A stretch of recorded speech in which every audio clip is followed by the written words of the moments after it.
Theo văn hóa Á Đông, cuộc sống chỉ là cõi tạm, còn thế giới bên kia mới là nơi vĩnh hằng. Khi thân xác rồi sẽ tan thành cát bụi, thì thứ duy nhất còn lại để hậu thế nhớ về chính là những dấu ấn ta để lại. Đó là lý do mà các vị vua triều Nguyễn tại Việt Nam đã dồn hết tâm huyết, tiền bạc để xây cho mình một nơi an nghỉ thật đẹp. Trong đời sống, có bao điều họ buộc phải làm theo khuôn phép, thì lăng mộ chính là nơi duy nhất họ được tự do thể hiện sở thích và ý niệm cá nhân. Người đi trước đã vậy thì đời sau, mình làm sao dám cãi?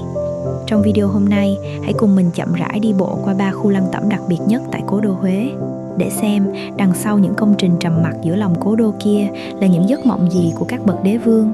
Đi cùng mình nha!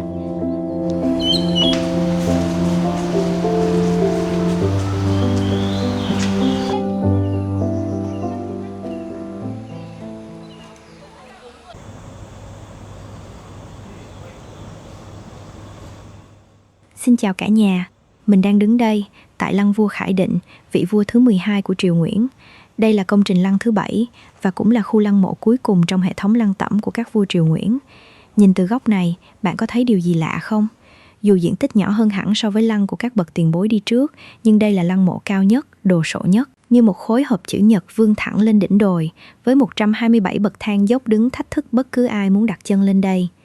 Người ta bảo, xây cao để gần hơn với trời xanh, nhưng có lẽ đây chỉ là sự phô trương quyền lực của một ông vua chẳng còn thực quyền.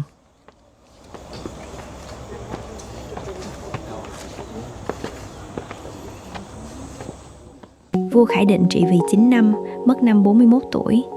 Nổi tiếng với gu thẩm mỹ tinh tế, từng thổi hồn vào lầu Kiến Trung hay cung An Định, nhưng ông lại được lịch sử nhớ đến như một vị vua bù nhìn bợ đỡ ngoại bang. Có lẽ kiệt tác cuối đời của ông là khu lăng mộ pha hội tụ giữa hai dòng kiến trúc Đông và Tây, hai trụ biểu mang dấu ấn Ấn Độ, nền gạch caro cùng ngói ardoise đậm chất Pháp. Vật liệu xây dựng từ bê tông cốt sắt đến sành sứ đều được mua đắt đỏ từ Pháp, Nhật Bản và Trung Quốc. Để có tiền xây, ông xin chính quyền bảo hộ Pháp tăng thuế điền lên 30% suốt quá trình xây dựng. Dân tình lầm than, oán thán tột cùng. Nhưng chính sự hao tốn và đè nặng xương máu ấy lại vô tình để lại cho đời sau một trong những công trình lăng mộ tốn kém, rực rỡ và có giá trị nghệ thuật lớn bậc nhất Việt Nam.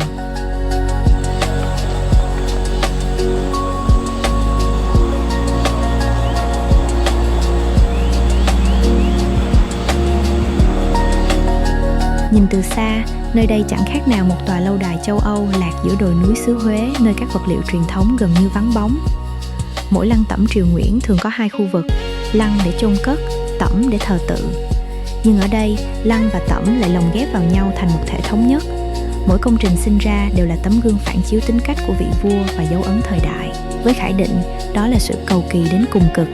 Chính vị vua này từng mặc áo vest bên trong, khoác hoàng bào bên ngoài, chân đi ủng da láng bóng, ngực đeo huân chương bắt đẩu bội tinh của Pháp. Có lẽ thứ thẩm mỹ đó đã tạo nên một khu lăng mộ đặc biệt rực rỡ màu sắc, đánh dấu thời điểm văn hóa phương Tây thực sự len lỏi và đi sâu vào đời sống Việt Nam.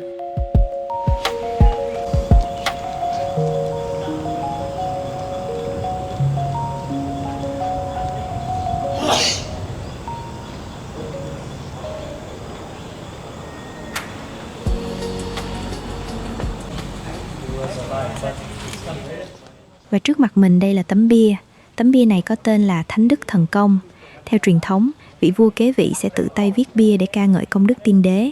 Và người đặt bút viết không ai khác ngoài vua Bảo Đại, con trai duy nhất, cũng là vị vua cuối cùng, ca ngợi công đức của cha mình. Tiếp bước qua đó là hai hàng tượng quan văn, quan võ, voi và ngựa chầu hai bên. Quan niệm sống sao thì chết cũng như vậy, khiến bất cứ lăng tẩm nào cũng có những đội quân đá theo hầu. Đặc biệt tại đây, khu lăng mộ cuối cùng của triều Nguyễn và của cả lịch sử phong kiến Việt Nam, nghệ thuật tạc tượng đạt đến độ hoàn hảo và tinh xảo bậc nhất.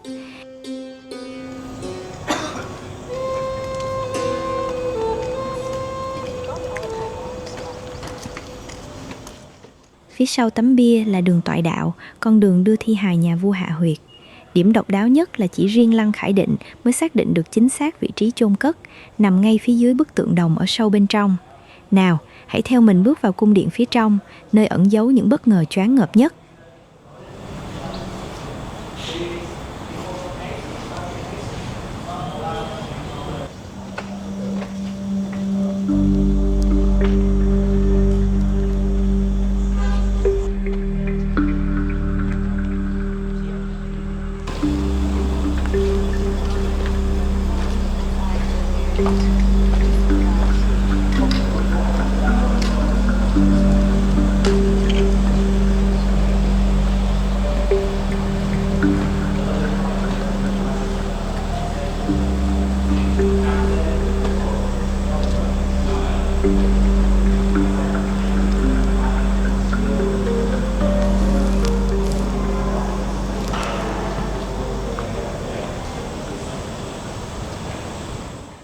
Đây là Thiên Định Cung, mang ý nghĩa là ý trời đã định. Vào rồi ta mới vỡ lẽ vì sao lăng mộ này lại ngốn tới 11 năm ròng rã. Án thờ này rất đặc biệt, ở chỗ khác với các lăng tẩm của các vị vua khác, nó không làm từ gỗ sơn son thép vàng mà là từ bê tông cốt sắt. Trên đó trang trí long lân quy phụng và có bức chân dung của vua Khải Định.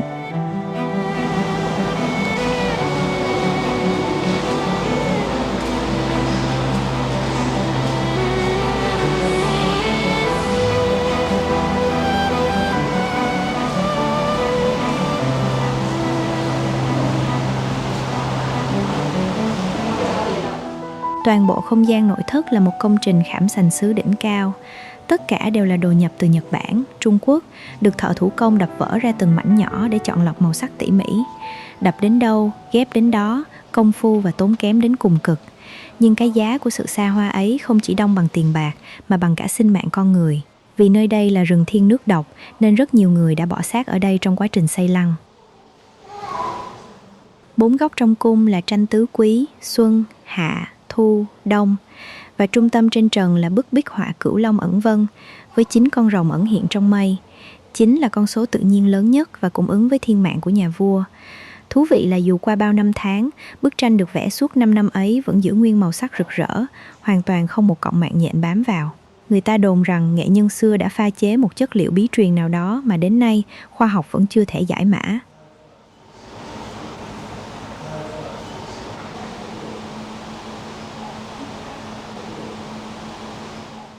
Cận kề phía trước là bức tượng đồng của nhà vua, đặt đỉnh đạt trên tháp 3 tầng tượng trưng cho thiên thời, địa lợi, nhân hòa. Tác phẩm này được đặt hàng chính các nghệ nhân Pháp thực hiện, rồi mang về nước dát vàng bên ngoài theo đúng tỷ lệ 1:1 với người thật. Và bên dưới bức tượng đồng ấy chính là nơi thi hài nhà vua đang thực sự an nghỉ. Ngay phía trên, chiếc lọng tre làm bằng bê tông cốt sắt nặng tới 1 tấn nhưng lại mềm mại đến khó tin. Phía sau bức tượng là hình ảnh mặt trời lặn, biểu tượng cho chu kỳ mặt trời lặn hôm nay thì ngày mai một mặt trời lại mọc, đón chào một vị vua mới ra đời. Một sự kế thừa liên tục, ẩn chứa ý nghĩa phong thủy vô cùng thâm sâu phải không cả nhà? Thông thường, các vị vua triều Nguyễn đều băng hà trước khi lăng tẩm được hoàn thiện, chẳng thể tận mắt ngắm nhìn công trình của chính mình, để rồi người con nối ngôi sẽ phải thay cha tiếp quản, hoàn tất chốn an nghỉ cuối cùng này.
Lúc lăng tẩm này được cất lên, triều Nguyễn đã hoàn toàn rơi vào tay thực dân Pháp. Nhục nhã thay, hoàng triều mất sạch quyền tự chủ, đến cả tiền lương cũng phải ngửa tay nhận từ chính phủ bảo hộ. Để rồi, ông dồn toàn bộ của cải của bản thân, vét cạn xương máu nhân dân để dựng nên một công trình nguy nga, tráng lệ bậc nhất. Chắc hẳn ông đã nghĩ, người đời sau dẫu có oán hận đến đâu cũng chẳng dám đập bỏ một tuyệt tác đẹp đẽ thế này để trả thù. Nhưng trả thù làm gì khi ông chỉ còn là một cái xác không hồn? Người đời có thể coi ông là một tên hề trên ngai vàng, nhưng nhìn mà xem, đây quả thực là một tuyệt phẩm. Và vua Khải Định đã xuất sắc diễn trọn vẹn vở kịch của đời mình cho đến phút chót. Chẳng phải đây chính là sân khấu vĩ đại nhất và cũng cô độc nhất của một vị vua mất nước hay sao?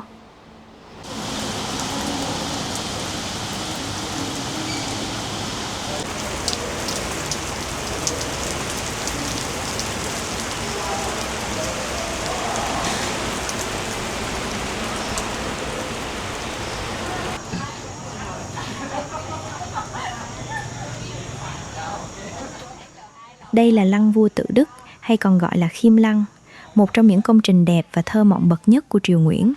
Trị vì trong một bối cảnh xã hội đầy dông bão, khi thực dân Pháp xâm lấn bờ cõi, vua Tự Đức đã phải nhượng bộ nhiều mảnh đất rất màu mỡ cho họ. Còn nội bộ hoàng tộc thì lục đục đến mức chính người anh ruột cũng mưu phản hòng chiếm đoạt ngai vàng. Bản thân nhà vua lại mang thân hình ốm yếu, và dù có tới 103 bà vợ, nhưng vì di chứng bệnh đậu mùa lúc nhỏ nên vô sinh, không có con nối dõi. Để trốn tránh cuộc đời khắc nghiệt ấy, ông đã cho xây dựng khu lăng tẩm này như một khu nghỉ dưỡng để tiêu sầu và phòng lúc ra đi.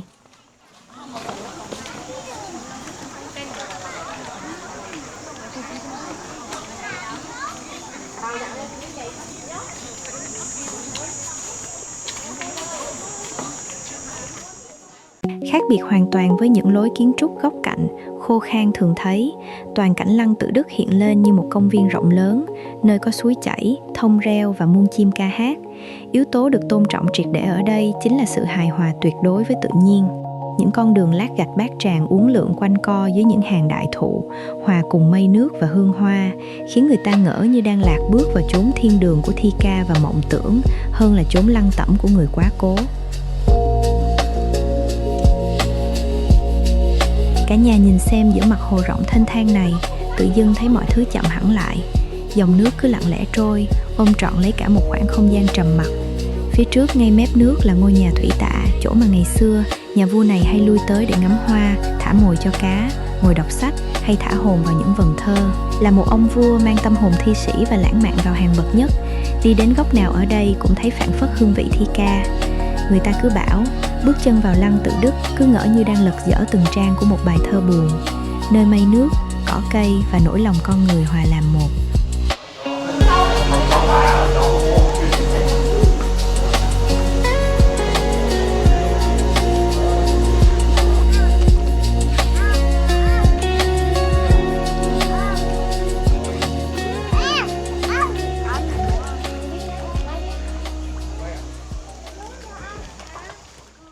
Cũng như bao lăng tẩm khác của triều Nguyễn, nơi đây được chia rõ thành hai phần, khu tẩm điện để thờ phụng và khu lăng mộ để an táng. Đây là không gian thờ cúng chính, mọi thứ hiện lên thật trang nghiêm và trầm mặc. Đâu đó giữa lớp rêu phong của thời gian, một vài hạng mục đang được tu sửa lại để gìn giữ nguyên vẹn những giá trị xưa cũ. Dù mưa nắng có mài mòn, thì hồn cốt của một thời vương triều vẫn nằm trọn ở đó, lặng lẽ kể cho người đời nghe câu chuyện của một thời đã xa.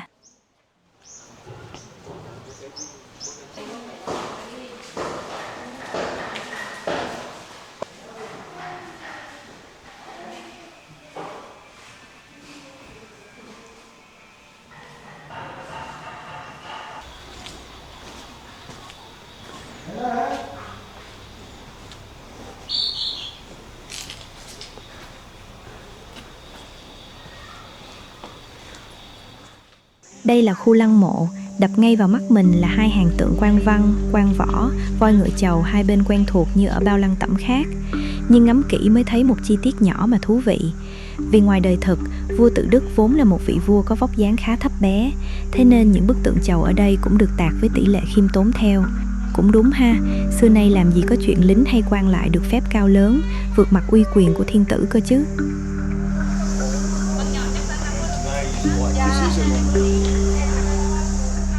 Ngay phía trước là tấm bia đá sừng sững nặng đến 20 tấn. Theo lệ cũ, các vị vua kế vị sẽ tự tay viết bia để ca ngợi công đức tiên đế. Nhưng vì lăng mộ đã hoàn thiện và vua không có con nối dõi, nên tấm bia này tự vua viết ra. Đó là một bản tự thuật đẫm sự ngậm ngùi về cuộc đời, bệnh tật và vương nghiệp nhiều trắc trở. Ngài thẳng thắn nhận hết lỗi lầm về mình, không sáng suốt trong việc biết người, dùng người không đúng chỗ, hay trăm việc không thành, đều là tội của trẫm cả. Thú vị là một đời làm vua, nhưng cuối cùng ông lại chọn cách tự cúi đầu trước sử sách và thời gian.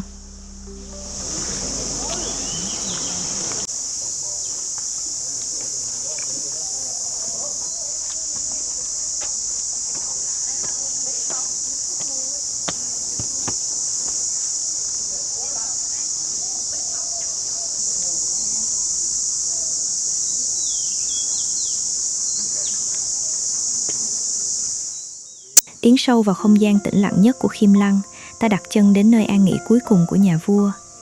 Giữa một rừng thông vi vu gió lộng, ngôi mộ bằng đá này nằm lặng lẽ, uy nghiêm mà cô độc. Không sự phô trương hào nhoáng, chỉ có những khối đá ghép lại với nhau vững chãi, ôm trọn lấy giấc ngủ ngàn thu của một vị vua từng trải qua bao thăng trầm. Phía trước ngôi mộ, chút khói hương trầm mặc bay lên từ bàn thờ nhỏ. Có lẽ ông cuối cùng cũng đã tìm được cho mình một chốn về đúng nghĩa, nơi gác lại sau lưng mọi dông bão thời cuộc, mọi nỗi đau thân xác và cả những bi kịch éo le của một đời người.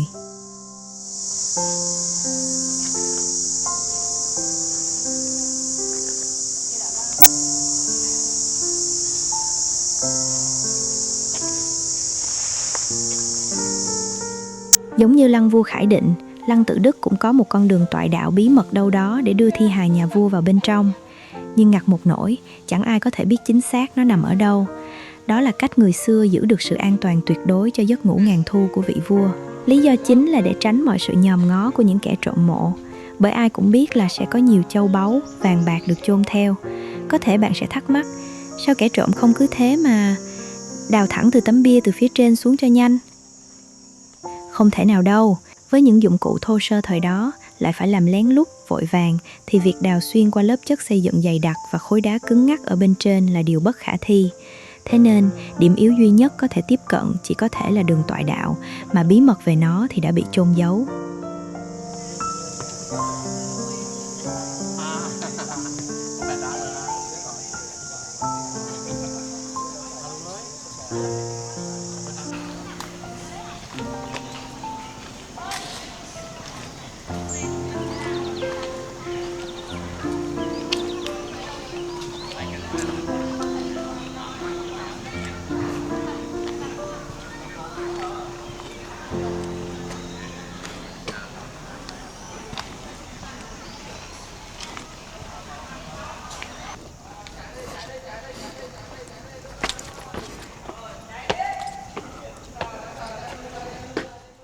Cách đó không xa là mộ của Hoàng hậu Thiên Anh, người bạn đời gắn kết cùng nhà vua.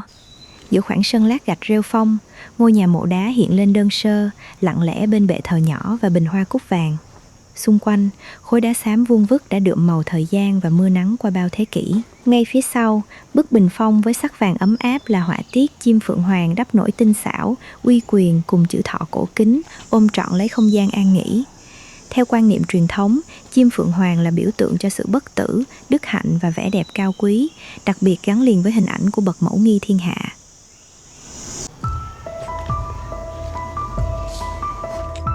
Đây là bồi lăng.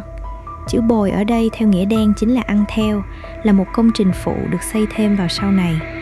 Đây là cả một góc khuất đầy bi kịch của triều Nguyễn. Vì vua Tự Đức không có con, ngài đã nhận các cháu của mình làm con nuôi. Khi vua băng hà, cậu thiếu niên ấy được đôn lên ngôi, lấy hiệu là vua Kiến Phúc, vừa tròn 15 tuổi. Thế nhưng đây là vị vua yểu mệnh nhất của triều đại này, khi qua đời chỉ vọn vẹn sau 8 tháng đăng quang.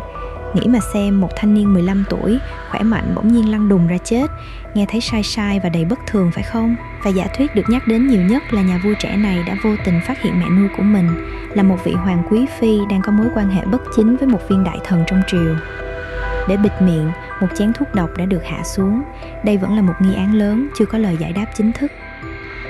Thương cho một kiếp người, vị vua này đơn giản chỉ là xuất hiện không đúng lúc và thấy những gì không nên thấy. Nhìn cái lăng này mới thấy, nó nhỏ xíu hà. Thậm chí còn lép vế hơn cả khu mộ của mấy vị bá hộ, phú hào cùng thời. Cả đời đứng trên vạn người, nắm trong tay cả cơ đồ sông núi.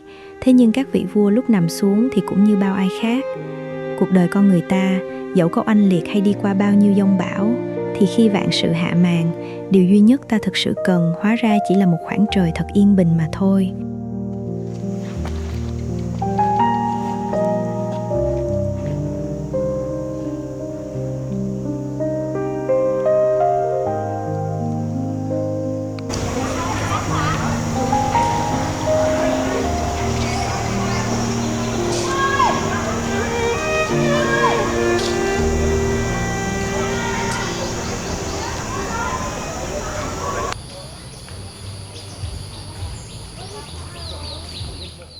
Đây là chốn an nghỉ cuối cùng cho vị vua thứ hai của triều Nguyễn, vua Minh Mạng.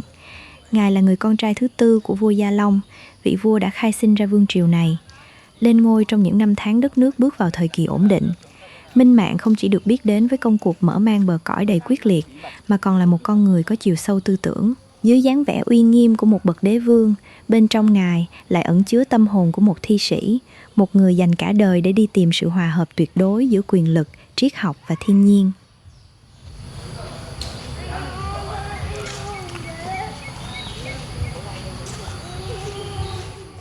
Nhìn từ trên cao xuống, lăng Minh Mạng giống hệt như tư thế của một con người đang nằm nghỉ ngơi rất thoải mái. Đầu thì gối lên núi, chân thì duỗi dài tận ngã ba sông, còn đôi hồ nước hai bên thì như đôi cánh tay buông xuôi tự nhiên. Giữa một vùng đồi núi tĩnh lặng, khu lăng tẩm này nhìn rất uyển chuyển và hòa quyện vào thiên nhiên một cách lạ kỳ. Những tòa cung điện lấp ló sau tán thông, rọi bóng xuống mặt hồ ngát hương sen, nhìn cứ như một cõi thần tiên giữa đời thực vậy. Thật là một sự kết hợp quá đổi mượt mà giữa đất trời và cả sự tinh tế của người xưa.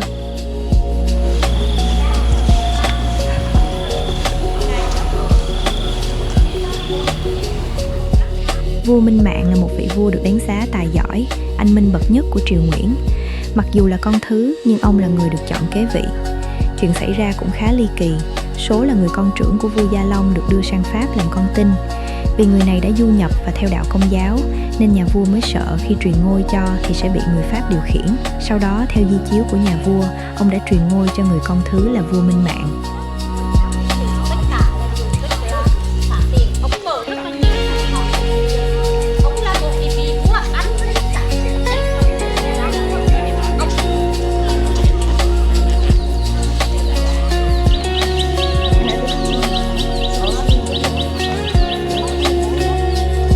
Ông vua này là người hết sức thông minh và tài giỏi, nên trong thời gian trị vì đất nước trong 21 năm đã đưa đất nước thành một cường quốc số 1 ở Đông Nam.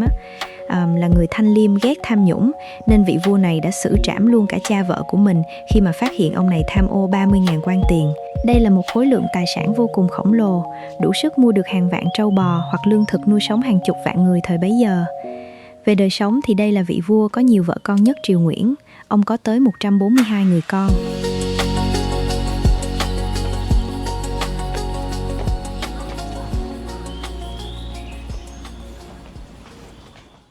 Ở đây cũng có tấm bia Thánh Đức Thần Công để ca ngợi vua Minh Mạng từ vị vua kế vị.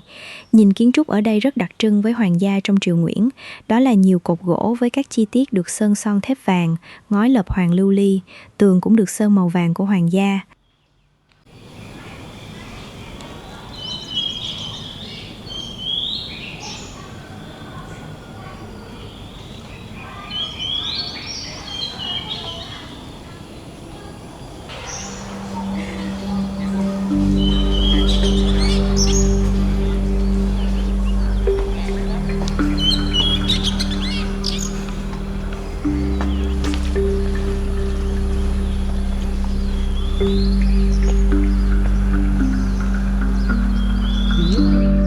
Đi tiếp qua sân triều lễ, chúng ta sẽ đến với cổng Hiển Đức. Đây chính là cánh cửa dẫn vào khu vực tẩm điện, nơi thờ tự chính của nhà vua. Không chỉ là một cánh cửa, đây là ranh giới giữa sự uy nghiêm của bậc đế vương và thế giới nội tâm tinh tế, đầy tri thức của nhà vua. Trên các mái hay vách, bạn sẽ thấy những ô chữ chạm khắc thơ văn cực kỳ tỉ mỉ. Có thể nói đây như một bảo tàng thơ thu nhỏ, nơi vua Minh Mạng gửi gắm hết những tâm tư của mình vào đó.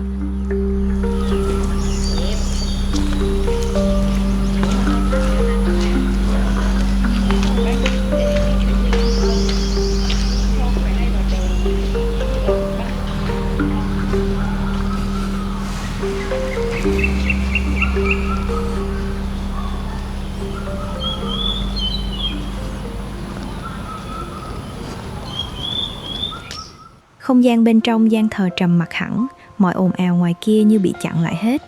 Mấy cây cột lớn sơn son thép vàng đứng thẳng tắp, bóng loáng. Trần nhà thì với các họa tiết mây vờn, chạm trổ tỉ mỉ từng chút một. Ngay chính giữa là án thờ trang nghiêm, đặt bài vị của vua Minh Mạng và hoàng hậu.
vướng người.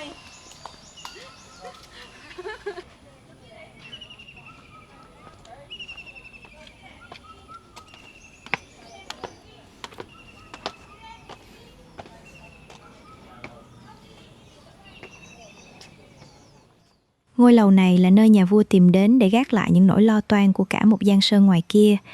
Cả nhà nhìn xem, ở tầng trệt này, tấm phản gỗ, đậm màu thời gian này chính là nơi ngài thường nằm nghỉ. Nghe tiếng gió luồn qua khe cửa, tiếng lá rơi khẽ khàng giữa cái tĩnh mịch của đất trời. Cầu thang nhỏ dẫn lối lên tầng trên kia, đó là nơi ngài có thể nhìn trọn vẹn vẻ đẹp của khu Lăng Tẩm tựa như một bức tranh thu nhỏ. Có lẽ nhiều bài thơ với bao nỗi lòng của một vị đế vương chắc cũng đến từ đây.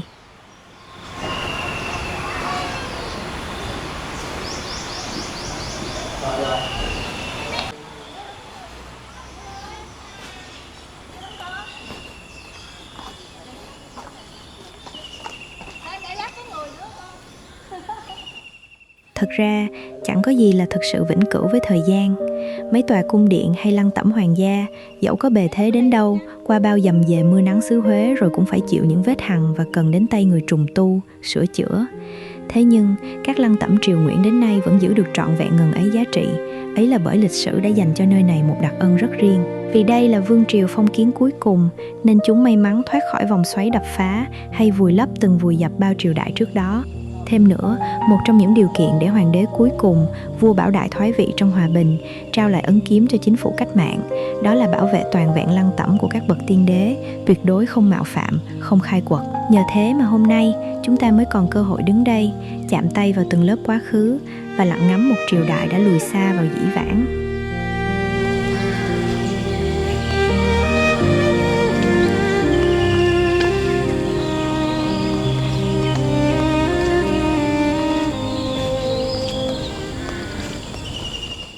Quả đồi phía trước là Bửu Thành, trái tim của toàn bộ khu lăng tẩm. Ban đầu, mình có đề cập là lăng này như hình dáng một con người đang nằm nghỉ, thì vòng thành đá này chính là phần đầu, nơi yên nghỉ cuối cùng của vị hoàng đế quá cố. Bên ngoài là một bức tường hình tròn vây quanh, bên trong trồng nhiều loại cây xanh mát, chủ yếu là thông. Điều đặc biệt nhất ở đây chính là sự riêng tư tuyệt đối. Cánh cửa này chỉ mở duy nhất một lần mỗi năm vào ngày giỗ nhà vua, và cũng chỉ những hậu duệ của hoàng tộc mới được phép bước vào. Có lẽ, chính sự nghiêm cẩn ấy đã giữ cho chốn này một vẻ tĩnh lặng nguyên vẹn suốt bao đời. Nơi vị quân vương nằm lại giữa lòng đất mẹ, chẳng còn vướng bận chi những sóng gió, những ồn ào của cả một đời làm vua.